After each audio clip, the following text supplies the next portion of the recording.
얼마 전 신문 칼럼에서 흥미로운 내용을 하나 읽었습니다. 제목이 재벌은 행복한가 하는 그런 내용이었어요.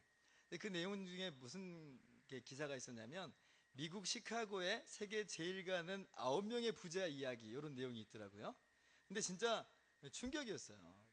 1923년에 시카고의 에지워터 비치 호텔에서 당시 세계 최고 부자 중 9명 이렇게 모여서 이야기를 좀 나눈 적이 있었답니다. 뭐 부를 축적한 철강 회사, 뭐 그리고 전기 회사, 음료 회사 회장들이었어요. 근데 이제 그들이 우리가 이제 25년 후에 다시 만났을 때 어떻게 변했는지 알아보자는 약속을 하고 헤어졌대요. 근데 이제 20년쯤 되었을 때 이들의 후일담은 충격 그 자체였답니다. 세계 최대 철강 회사의 사장이었던 찰스 샵은 5년 전에 파산해가지고 빚쟁이들에게 쫓겨다니다가 결국 병사했고요. 전기회사 사장이었던 사무엘 인셀은 재산을 모두 탕진해서 외국에서 객사하고 말았다고 합니다. 가스회사 사장이었던 하워드 홀슨이라는 사람은 정신병자가 되었고요. 증권회사 사장이었던 리처드 휘프니는 범죄 혐의로 교도소에 들락거릴 정도로 전과자가 되어서 병사하고 말았대요. 맥주회사 사장이었던 제스 비브모어, 이렇게 외국 사람들 이름이 어려워요. 그리고 레온 프레이저라는 은행가는 자살로 생을 마감했다는 거예요. 20, 30년 동안에 이 세계 최고 갑부라고 하는 사람들의 말로는 평범한 사람보다 못했다는 시카고의 9부자 이야기였어요. 이것이 일반 신문 칼럼에 기록이 돼 있더라고요. 그러면서 재벌은 행복한가 이런 내용이었어요. 정말 충격이었습니다. 그러면서 결국 우리가 붙잡고 살아가야 되는 것이 무엇인가 다시 한번 생각해 보게 되었어요. 이 세상에 많은 사람들은 돈과 명예와 성공을 쫓아가는데 우리는 무엇을 붙잡고 또 무엇을 의지하면서 한 해를 살아갈 것인가? 여러분은 무엇을 붙잡고 무엇을 의지하면서 살아가시겠습니까? 변함없는 하나님의 약속의 말씀을 붙잡고 살아가시는 저와 여러분 되기를 바랍니다. 그렇게 살아갈 때에 진정한 행복과 진정한 성공이 우리의 삶 가운데 가득 넘치게 될 줄을 믿습니다. 2016년 한 해는 그런 한 해가 되기를 소망합니다. 오늘 말씀은 하나님께 크게 쓰임받았던 모세가 이제 달려갈 길을 다 마치고 이제 하나님 품으로 돌아가는 내용을 담고 있어요. 이때 모세의 나이가 120세가 되었거든요. 그래서 모세가 하나님 말씀을 따라서 이제 비스가 산 꼭대기로 올라갑니다. 힘들게 왜 거기까지 올라가나 생각이 될 수도 있는데 모세가 그냥 임의로 올라간 게 아니고요. 사실 하나님께서 비스가 산 꼭대기를 모세의 죽음의 장소로 예비해 두셨어요. 모세 보고 비스가 산 꼭대기로 올라가라고 말씀하신 분이 하나님이세요. 신명기 32장 49절을 보면 너는 여리고 맞은편 모압 땅에 있는 아바림 산에 올라가 느보산에 이르러 내가 이스라엘 자손에게 기업으로 주는 가나안 땅을 바라보라. 너는 거기서 죽을 것이다. 그렇게 이야기했어요. 느보산, 비스가 산이에요. 그러니까 하나님이 이제 비스가 산으로 올라가라 하신 거죠. 왜 모세의 죽음의 자리를, 모세의 마지막 자리를 비스가 산으로 두었을까? 그 이유는 우리가 정확하게 또 자세히 알 수는 없지만 한번 이 말씀을 잠잠히 생각해 봤을 때 문득 어떻게 보면 모세의 지나간 인생을 한번 돌아보게 하고요. 그리고 장차 하나님께서 이루실 놀라운 비전을 모세에게 보여주시는 것으로 이 모세의 마지막을 장식하게 하신 것은 아닌가, 이런 생각을 한번 해봐요. 사실 우리가 등산을 좀 해보면 아시겠지만 등산만큼 우리의 인생을 닮은 게 없어요. 산을 올라가다 보면 이게 정말 우리의 인생이려니 이런 생각을 합니다. 왜냐하면 우리 모두 다 고지를 향해서 올라가는 사람들이잖아요. 어떤 목적과 목표를 가지고 살아가고 그것을 이루기 위해서 그렇게 애를 쓰면서 살아가요. 근데 올라가다 보면 어때요? 힘들잖아요. 고지가 높으면 높을수록 더 힘들어요. 제가 얼마 전에 우리 가족들하고 함께 우리나라에서 제일 높은 한라산에 올라간 적이 있어요. 한라산이 1950m잖아요. 굳이 올라갈 마음까지는 없었는데 아들이 그렇게 가자고 해가지고 그 한라산에 올라갔어요. 무려 5시간이나 걸렸습니다. 근데 시간도 시간이지만 뭐가 문제였냐면 날씨가 굳었어요. 그래서 비가 내리는데, 야, 이거 제주도가 옆집 정도 되면 오늘 올라가지 말자, 뭐 다음에 올라가면 되지 하겠는데, 옆집도 아니고 이왕 시작은 했으니까 올라가야 되는 판국이에요. 근데 비는 내리고 있고 어떻게 해요? 우비를 쓰고 올라갔어요. 우비를 쓰고. 근데 우비를 쓰고 올라가는데 속에서는 막 땀이 나고 더워 죽겠고, 빗발은 내리고 있고, 우비를 벗어 던지고, 그러다가 또 비가 너무 쏟아지면 또 우비를 쓰면서 올라가는, 어떻게 보면 정말 악전고투의 그런 시간이었어요, 사실. 그런데 이왕 시작했으니까 어떻게 해요? 끝까지 가야죠. 끝까지. 그래서 그 악천후를 뚫고 결국은 산 정상을 밟았다는 거 아니에요. 우리 인생이 그래요. 시작을 안 했으면 모르겠는데 시작이 됐잖아요. 시작이 됐으니까 좋든 싫든 인생이라는 등산이 시작됐고 정상은 찍어야 되겠는 거예요. 물론 올라가다 보면 꽃도 보고 나무도 보고 경치도 보고 좋은 것도 많이 보고 누리지만, 한편으로는 힘들 땐 정말 힘든 게 사실이에요. 우리 인생이 그래요. 모세의 인생은 달랐겠습니까?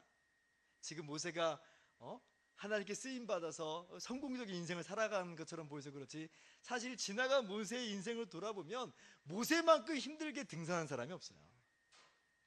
태어날 때부터 히브리 사람으로, 이스라엘 사람으로 태어났다는 그 이유 하나 때문에 애굽 사람의 손에 의해서 죽임을 당할 위기에 있었잖아요. 오죽하면 그 부모님이 이 모세를 갈대 상자에 엮어가지고 나일 강가에 띄워야만 할 정도로, 어느 부모가 자기가 낳은 자식을 버리고 싶겠어요. 그런데 이 아이를 이렇게 집에서 키웠다가는 발각돼서 죽임을 당할까봐 그렇게 버려야만 하는 극단적인 상황 가운데 몰렸다는 거예요. 모세의 인생이 처음 시작할 때부터 그렇게 순탄하지 않았어요. 악천후였다고요, 악천후. 근데 이제 감사하게도 이 나일 강가에서 애국 공주를 만나게 되고, 애국 공주가 모세를 건져내서 자기의 아들로 삼는, 그래서 애국 공주의 아들로 자라는 행운을 얻게 됩니다. 그런데 그 마음 가운데 무슨 마음이 불이 붙기 시작했냐면, 동족들을 구해야 되겠다는 마음이 불이 붙어버렸어요. 안 붙으면 모르겠는데 자기 동족들을 살리고자 하는 하나님 마음이죠. 하나님 마음. 그 마음이 붙으니까 어떻게 해요? 애굽의 부귀영화를 버리고 자기 이 힘으로 뭔가 해보려고 했어요. 그런데 제대로 시작하기도 전에 일이 탄로나 버리고 바로왕이 모세를 죽이려고 찾고, 모세는 광야로 도망가야만 했습니다. 그래서 모세의 인생 가운데 주어진 건 뭐예요? 40년 동안 광야에서 양치는 목동 신세로 전락해버렸어요. 인생의 3분의 2를 그렇게 힘들고 어렵게 그렇게 살아왔던 모세의 모습이에요. 아마 모세가 비스가 산을 마지막으로 올라가면서 어떤 생각을 했을까? 아마 그런 생각을 하지 않았을까요? 노구를 이끌고, 물론 비스가 산이 높은 산은 아닙니다. 제가 찾아보니까 한 800m 정도 되는 산이라고 그래요. 그리고 뭐 사해가 지표면보다 더 낮으니까 사해서부터 따지면 한 1200m 정도 되는 아주 높은 산은 아니에요. 그런데 노구잖아요, 노구로 이끌고 그 험한 이 바위산을 하나하나 올라가는 것은 그렇게 또 이 노년의 삶에 있어서는 쉬운 것만 아니었을 거예요. 근데 그렇게 올라가면서 어떤 생각을 했을까 할 때에, 아마 지나왔던 그런 시간들, 힘들게 보내왔던 인생의 순간들이, 삶의 흔적들이 주마등같이 흘러가지 않았을까, 이런 생각을 한번 해봐요. 근데 진짜 힘들었지. 우리 식대로 한다면, 야, 진짜 그때 뭐 죽고 싶었어? 아마 그런 생각이 들었을 거고요. 한편으로는 막 후회도 막 들었을 거예요. 야, 그때 40세 때, 그때 내가 왜 인간적인 방법으로 그렇게 하려고 했을까? 아마 그런 생각을 하면서, 후회도 하면서, 어떻게 보면은 그렇게 올라가지 않았을까. 그러면서 이제 산 중턱쯤 이제 올라가면 좀 쉬었겠죠. 한 번에 못 올라가잖아요. 우리 등산도 한 번에 못 올라가잖아요. 딱 이제 평평한 바위를 만나서 딱 쉴 때 어때요? 그때 시원한 바람이 이렇게 우리의 귓가에 이렇게 쉥 하고 불잖아요. 이전에 이렇게 지나왔던 어려웠던 그 등산의 그 순간들을 한순간에 좀 날릴 수 있을 만큼 시원한 산들바람이 이게 싹 불어와요. 그때 모세의 마음이 어떤 마음이 들었을까? 지금 제가 그냥 시나리오 쓰고 있는 거예요. 그때 아마 모세는 이야, 그래도 나 같은 거 써주셔서 진짜 감사하다. 아마 쉬면서도 그런 생각 안 했을까요? 그렇잖아요. 하나님이 모세를 써주실 이유가 사실 있어요? 그런 거 없어요. 모세 말고도 다른 사람 쓸 만한 사람 많았을 거예요. 굳이 꼭 모세라고 해서 특출난 게 있었던 건 아니에요. 그런데 하나님이 모세를 사용해서 여기까지 지금 인도에 오셨어요. 모세가 그 생각도 문득 해봐요. 야, 그래도 나 같은 거 사용해 주셔서 너무나 감사해. 하나님 그냥 내버려 두실 수 있었는데. 사실 그래요. 모세가 하나님께 부름받았을 때 나이는 80세였어요. 광야에서 양이나 치고 있는 실패자의 인생 같은 그런 모습이었어요. 더 이상 재기할 수 있을 거라고 생각조차 꿈에도 꿀 수 없는 그런 사람이었어요. 그런데 하나님이 모세를 찾아와 주셔서 모세를 불러주세요. 야, 하나님 왜 그러셨지? 그냥 감사해요. 그런 시원한 바람이 샥 들어오는 거죠. 그러면서 다시 일어나서 한 걸음 한 걸음 올라가서 비스간 산 꼭대기로 올라갑니다. 그리고 뒤를 돌아다 보니까 다 올라왔어요. 까마득하게 높은 줄만 알았는데, 야, 저기까지 언제 가? 라고 생각을 했는데 어느덧 비스가산 꼭대기에 올라왔어요. 너무 감사했을 거예요. 감개가 무량했을 거예요. 지나온 삶의 발자취들을 보면서 하나님이 나를 통해서 이루신 놀라운 일을 바라보면서 하나님 진짜 감사합니다. 진짜 감사합니다. 아마 그러한 제목으로, 그러한 내용으로 하나님께 감사하지 않았을까, 그런 생각을 한번 해봅니다. 지나온 시간들이 전혀 아깝지 않았을 거예요. 후회도 없고 미련도 없을 거예요. 왜? 지금 하나님께서 이스라엘을 자기의 손을 통해서 인도하여 내시고 이제는 가나안 땅을 목전에 두고 있어서 지금 위풍당당한 진영의 모습으로, 군대의 모습으로 지금 펼쳐져 있잖아요. 그러니까 지나온 이 흔적들을 보면은 그 모든 것들이 그냥 이제는 아름답게만 보이는 거예요. 원래 삶이 그래요. 살아올 때는 골짜기를 걸어가는 거 진짜 했는데 다 올라가고 나면요, 그 순간 하나하나가 대수롭지 않아요. 괜찮아요. 또 감사해요. 아마 모세도 그랬을 겁니다. 마지막 산 정상에서 누리는 특권이죠. 이 마지막 순간이 사실은 진짜 그래서 제일 중요한 것 같아요. 마지막 순간이. 이 마지막 영광이 있기 때문에 사실은 뒤의 것을 잊어버릴 수가 있는 거죠. 제가 그것을 정말 크게 느낀 적이 얼마 전에 있었어요. 여러분 야구를 좀 좋아하시는지 모르겠는데 저는 좀 야구를 좀 좋아합니다. 근데 이제 얼마 전에 지난달에 야구 올림픽과도 같은 프리미어 12라는 대회가 열렸어요. 아시는 분은 아실 거예요. 근데 그때 준결승에서 누구랑 만났냐면 일본이랑 만났어요. 일본은 그 대회에서 가장 강력한 우승 후보로 꼽혔던 팀이에요. 예선에서 한번 만났는데 우리가 5대0으로 졌어요. 괴물 투수한테 막혀가지고 5대0으로 졌어요. 그리고 다시 준결승에서 만났는데 또 그 투수예요. 그래가지고요 8회까지 3대0으로 또 지고 있는 거예요. 안타는 하나밖에 못 쳤어요. 완전히 진 거죠. 패색은 짙었습니다. 일본 팀 그 관중석은 막 난리가 났고 이미 이긴 것처럼 보이고요. 우리는 그냥 끝난 것 같은 거예요. 저도요 TV를 꺼버리고 싶은데 아유, 여기까지 봤으니 그래도 9회는 봐야지. 그러면서 제가 지금 그걸 잡고 있었지, 안 그러면 진작에 껐어요. 그런데 9회가 시작이 됐는데 대반전이 일어납니다. 우리 팀이 이제까지 안타 하나밖에 못 쳤는데 9회에 5개의 안타를 몰아쳐요. 4점을 냈어요. 역전을 시켰어요. 4대3으로. 이야, 진짜 너무 기가 막히더라고요. 너무 신나더라고요. 그리고 일본 팀을 9회 말에 이제 다 막아내면서 결국은 4대3으로 역전승을 거뒀어요. 제가 그거 보면서요, 야, 마지막이 진짜 중요하구나. 8회까지는 그냥 안타를 치든 말든 힘들든 말든 상관없어요. 9회 그냥 안타 치고 역전시키면 끝나는 거였던 거예요. 정상이 제일 중요해요. 정상이. 모세가 지금 어디에 올라가 있어요? 정상에 올라간 거예요. 하나님이 거기까지 인도하시면서 잘했다라고 말씀하고 계시는 거예요. 야, 정상까지 잘 왔어. 너를 통해서 이루어진 것을 봐봐. 힘들기도 힘들었죠. 어려운 것도 있었어요.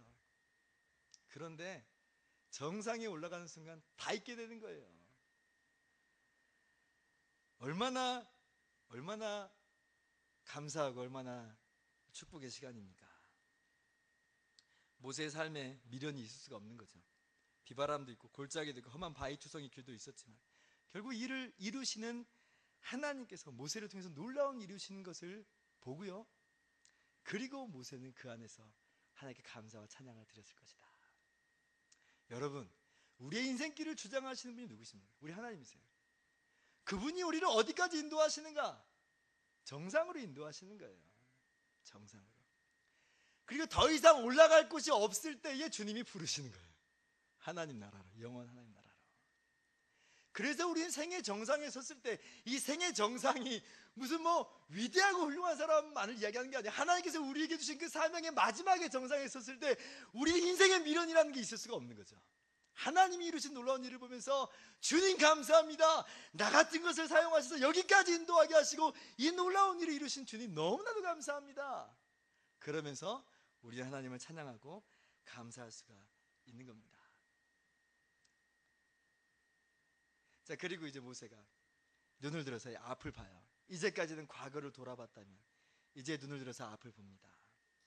그 앞에 무엇이 펼쳐져 있냐면 하나님께서 이스라엘을 인도하실 가나안 땅이 펼쳐져 있습니다.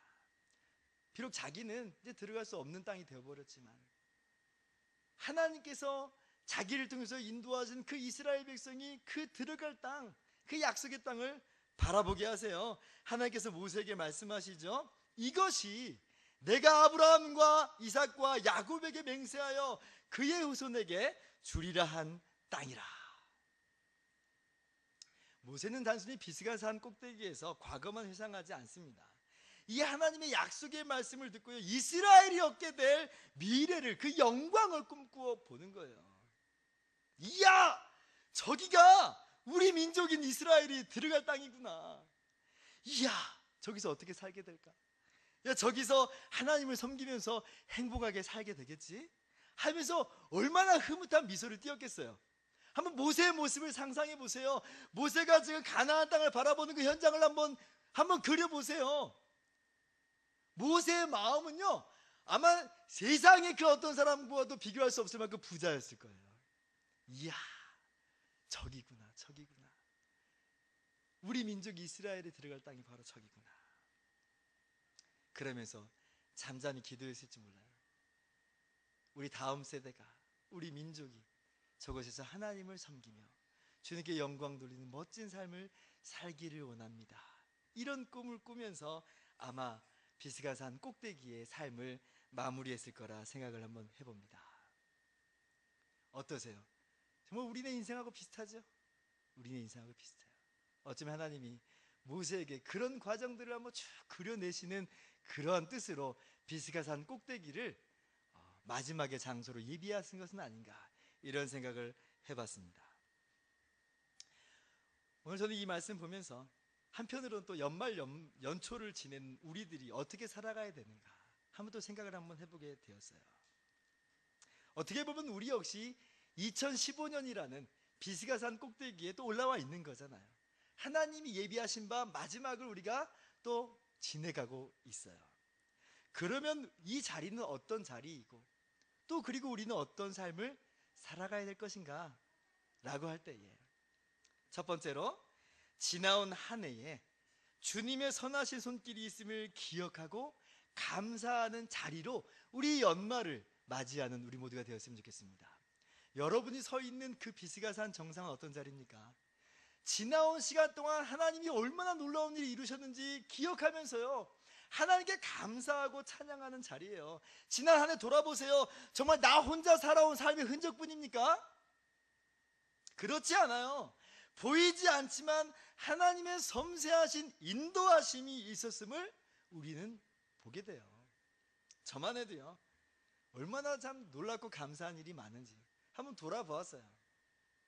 제일 감사한 일 중에 하나는 우리 교회 신천지 이단이 침투할 뻔했잖아요. 성경 공부하고 있는데 한 사람이 와가지고 같이 성경 공부를 했어요. 알고 보니 신천지였어요. 근데 그 사람이 우리 교회를 뒤흔들기 전에 발견을 하게 됐잖아요. 얼마나 감사했는지. 야, 제가 정말 오늘 말씀을 준비하면서 정말 주님의 선하신 인도하심과 보호하심이 있었네요. 감사합니다. 뿐만 아니라 엊그제는 또 어떤 일이 있었어요. 우리가 가족과 함께 성탄 케이크 만들기를 했어요. 우리가 올 한 해 동안 진짜 애쓰고 수고하면서 전도하면서 또 많은 아이들을 주님께로 인도했는데, 이 아이들이 뭐 매주마다 나온 건 아니고 나왔다 안 나왔다 나왔다 안 나왔다 막 그랬잖아요. 그런데 진짜 놀라운 건 성탄 케이크 만들기 하는데 딱 봤는데 우리 교회 한 번이라도 나왔던 친구들은 거의 대부분 왔더라고요. 거의 대부분. 물론 이제 그 아이들도 계속해서 인도하는 거는 내년의 몫이에요. 그런데 그래도 그렇게 와서 교회라고 문턱을 한번 넘어보고 그렇게 예수님의 예자도 한번 들어보고, 그런 게 너무 감사한 거예요. 이게 우리가 한 것입니까? 물론 그런 것들을 하면서 우리가 준비하기고 전도하기까지 정말 애쓰고 수고하고 찬바람 맞으면서 전도하는 그런 수고가 있었어요. 그런데 돌아보면 그거 정말 다 하나님께서 하신 놀라운 일이다, 이런 것을 우리가 발견하게 됩니다.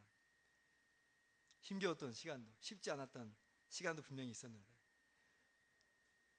이 산 정상에서 그 모든 것들이 눈이 녹아내리듯이 사라져버리고 빛난 보석으로 바뀌어져 있는 거예요. 빛난 보석으로. 주님의 은혜가 정말 감사합니다. 여러분도 한번 돌아보세요. 지난 한 해를 한번 음미해 보세요. 그저 쓴맛뿐인 줄 알았는데 아니에요. 그 안에 향긋한 내음이 있어요. 그 향긋한 내음이 그 모든 쓴맛을 다 덮어버리고 행복한 추억과 기억으로 우리 가운데 남게 하는 것, 여러분 우리가 깨닫게 될 것입니다. 이 산 정상에서, 비스가 산 꼭대기에서 지난 날들을 돌아보며 하나님께 감사하고 찬양하는 저와 여러분 되길 바랍니다. 둘째로, 이 비스가 산 꼭대기는 내일을 꿈꾸고 기대하는 자리라는 것을 또 여러분 기억했으면 좋겠습니다. 모세와 우리와 다른 점은 바로 그거예요. 모세는 지금 인생의 마지막을 지내면서 그저 내일을 꿈꾸기만 했을 따름이에요. 모세가 가나안 땅에 들어가는 건 아니었으니까. 그러나 우리가 서 있는 이 비스가 산 꼭대기는 내일을 준비하는 또 그러한 자리죠. 우리 앞에 놓여진 내일은 무엇입니까? 젖과 꿀이 흐르는 하나님의 약속의 땅인 줄을 믿으시기 바랍니다. 그래서 믿음의 눈으로 적극적인 자세로 내일을 맞이하는 저와 여러분 되기를 바랍니다. 사실 40년 전에 모세가 봤던 이 약속의 땅을 봤었던 사람들이 있어요. 어떤 사람들이에요? 12명의 정탐꾼들이죠. 모세가 지금 비스가 산에서 이 약속의 땅인 가나안 땅을 본 것처럼 그 12명의 정탐꾼은 가나안 땅에 들어가서 가나안 땅을 보았던 사람들이에요. 젖과 꿀이 흐르는 땅이고 정말 훌륭한 땅이라는 것을 보았어요. 그런데 그들 중에 10명은 그 땅이 우리의 땅이라고 될 것을 믿지를 못했어요. 예상되는 난관과 어려움이 도리어 그 찬란한 내일을 덮어버리고 그래서 원망하고 단식하고 주저앉아버리는 그러한 비극을 맞이하게 되었던 겁니다. 뭐가 문제예요? 하나님을 믿는 믿음이 없었던 거죠. 믿음이 없었던 거예요. 우리 앞에 내일이 놓여져 있어요. 2016년이 우리 앞에 놓여져 있어요. 어떠한 눈으로 바라볼 것인가? 과연 내일이 우리의 것이 될 것인가? 의심과 불안함 가운데 살아가시겠습니까? 그럴 수 없어요. 왜 그러냐면 올 한 해도 인도하신 분이 누구예요? 하나님이시잖아요. 그럼 내년 한 해도 인도하실 분이 누구예요? 하나님이신 거예요. 하나님이신 거예요. 이스라엘도 마찬가지예요. 이스라엘이 지금 여기까지 오게 된 것이 누구의 손길이에요? 하나님의 손길이잖아요. 하나님이 이스라엘을 출애굽시켰고 하나님이 광야의 길 가운데 보호하여 주셨고 이제 가나안 땅에 들어가기 직전까지 인도하여 내셨잖아요. 그러면 가나안 땅을 인도하실 분이 누구예요? 하나님이에요. 하나님. 내일을 보라고 하는 것은 우리 자신을 보라고 하는 게 아니에요. 지금까지 우리에게 역사하신 그 하나님을 보라는 거죠. 그렇기 때문에 우리는 내일을 꿈꾸고 내일을 우리의 것으로 받아들일 수가 있는 겁니다. 찬란한 내일을 꿈꾸기 그래도 어렵습니까? 그래도 그 내일이 보이지 않습니까? 그러면 다시 한번 눈을 들어서 처음으로 돌아가 십자가를 보세요. 십자가를. 그 십자가를 보면 우리는 내일이 우리의 것임을 발견할 수가 있어요. 로마서 8장 32절은 이렇게 이야기합니다. 같이 한번 읽어볼까요? 시작. 자기 아들을 아끼지 아니하시고 우리 모든 사람을 위하여 내주시니가 어찌 그 아들과 함께 모든 것을 우리에게 주시지 아니하겠느냐? 아멘. 우리가 진정한 내일을 꿈꿀 수 있는 이유는 뭐예요? 아들을 주시기까지 우리를 사랑하신 하나님의 사랑이 있기 때문에 그래요. 아들을 주시기까지 사랑했는데 뭐가 아쉬워서 우리에게 안 주시겠어요? 2016년을 내버려 두시겠어요? 우리 앞길을 그냥 우리의 힘대로 살아보라고 내버려 두시겠어요? 그렇지 않으세요. 어떻게 우리를 구원해 내셨는데 우리를 포기하시지 않죠. 하나님이 우리를 사랑하신 사랑은 완전한 사랑이고 변함없으신 사랑이에요. 저는 이 사실을 믿습니다. 때때로 흔들릴 때가 있어요. 때때로 흔들릴 때가 있어요.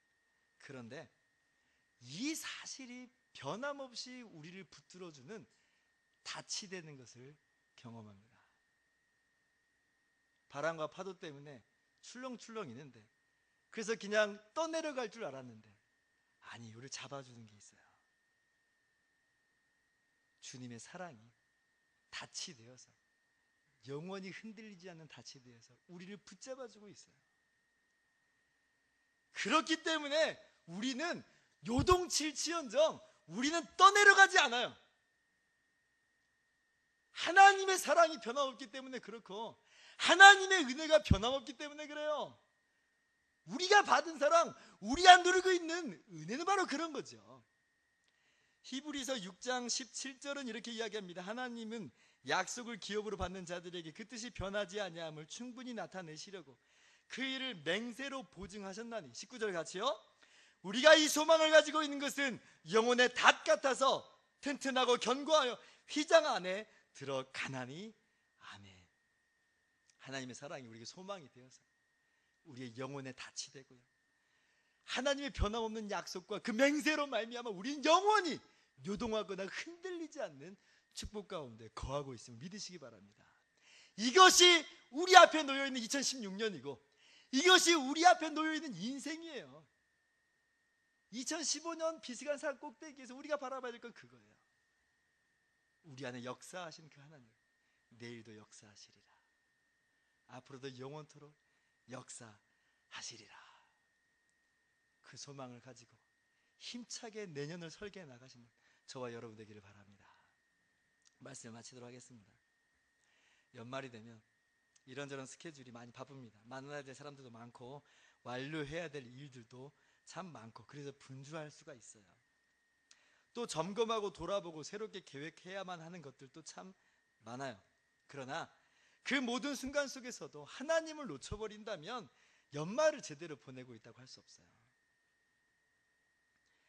하나님께서 말씀하신 비스가 산으로 올라가시기 바랍니다. 그곳은 지나온 시간들 돌아보면서 하나님께 감사하는 곳이고요, 우리로 하여금 놀라운 내일을 맞이하게 하시는 하나님을 기대하는 곳이에요. 산 정상에서 주님을 만납시다. 기도하겠습니다.